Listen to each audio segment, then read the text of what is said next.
This is a fantastic device to keep people enslaved forever. And to cover this, there's a whole lot of other stories which I don't want to enter. Phenomenal tools to control populations, which has been successfully done for a long time.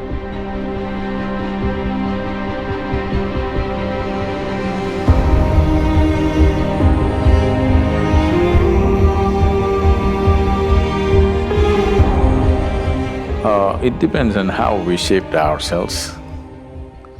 If we become wonderful human beings, it's one thing. If we have become an ugly manifestation of humanity, definitely it's an original sin. It's a mistake. Sin is too strong a word, maybe it's a mistake. So too many mistakes are being made in the world, no question. You claim to appreciate or, well, you worship the one who is referred to as the creator, but you have a huge issue with the creation. If you do not appreciate the creation, why the hell should you worship the creator? Someone who made such a bad job of this, the only way you can even be born is through sin, I think he must be banished. Now, this is a fantastic device to keep people enslaved forever. If you do not even allow them to come to terms with their biology, they'll never come to terms with anything in their life. Always they will be dependent on an institution or a person or something who claims to have connections.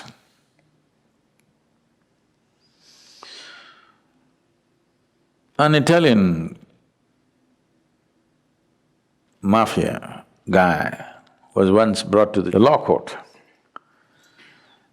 and he just walked in with this fat cigar in his hand, and like this he came and sat down like he's a guest.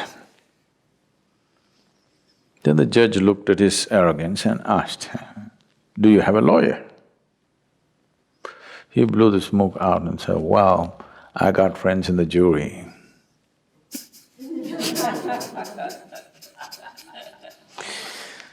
So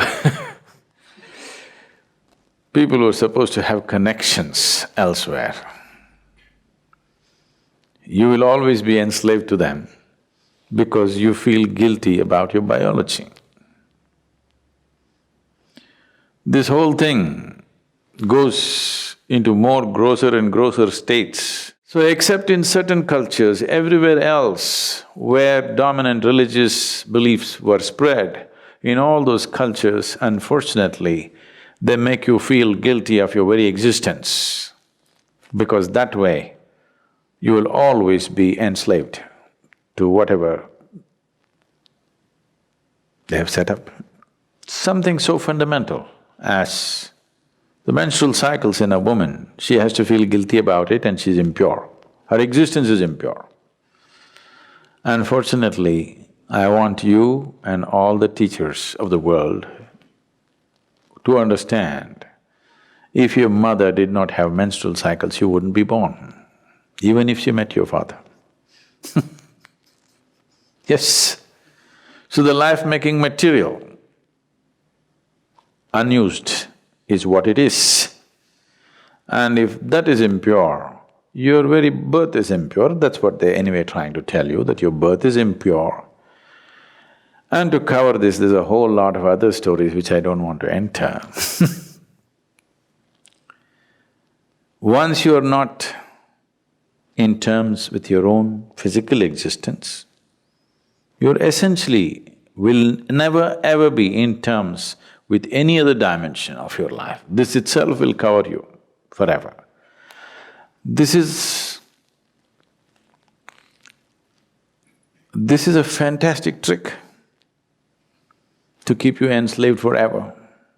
No wonder institutions have lasted Though they've lost their relevance, they stay simply because your existence, your very existence, you're guilty of. If you're guilty of your very existence, that means one or that which is the source of creation should be even more guilty.